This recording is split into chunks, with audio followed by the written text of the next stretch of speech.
Myntri Rangbah ke jylla Conrad K Sangma hynne Khasi khandai tarik nohprah arhaja arpho ulabo yu Mawnongrim na ke bynta Banteidor ke indoor stadium Jongksha East Khasi district ryngkat ke jingdonlang Myntri ke tnat ialehkai wa Banteidor Lyngdoh ke director juga sports and youth affairs W.A.M Booth lembat kiwei Kejingyo ke Jongksha Banteidor ke indoor stadium ha ke jaka kedai hadian ke jingno senyang jong armut shikurim ya ke jaka ke balai spa ekar.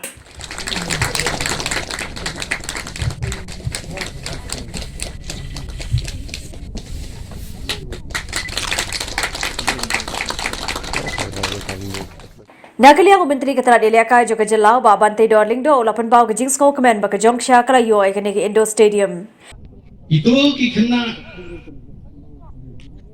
ibangila de facilitate mentan. Kita ini po ke constituency ke Jong.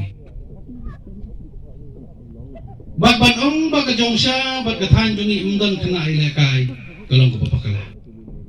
Bat mu disab banyo ay kan stadium.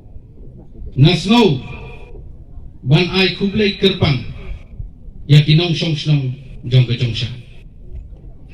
Nasno ban ai kublai kerpang ya kitrai jong ke jaka.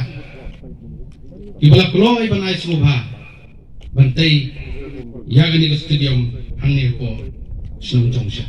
Conrad K Sangma haba jingkran hakne ke sngi kemukongsan ulang ba ke sarkar jylla ke don jing themu ban penkiwe ke jylla barok khiliang bar kumta menta ke kentiru ke bo thong ban pendap ke indoor stadium ha Jongksha na ke benta ke jimentoy jong ki samla ialehkai jong ke jylla.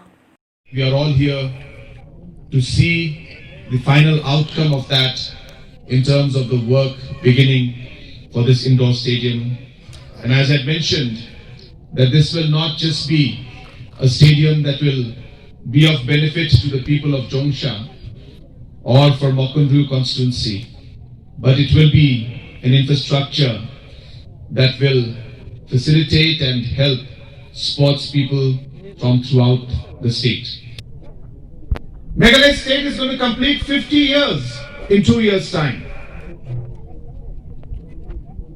And it's surprising to know that Meghalaya never had a sports policy. Meghalaya doesn't have a youth policy till now. We will be finishing that in a month's time. But a sports policy, which we never had, thanks to the hard work put in by the Honorable Minister, your MLA, and the entire team that is working under him, Meghalaya came up with its sports policy.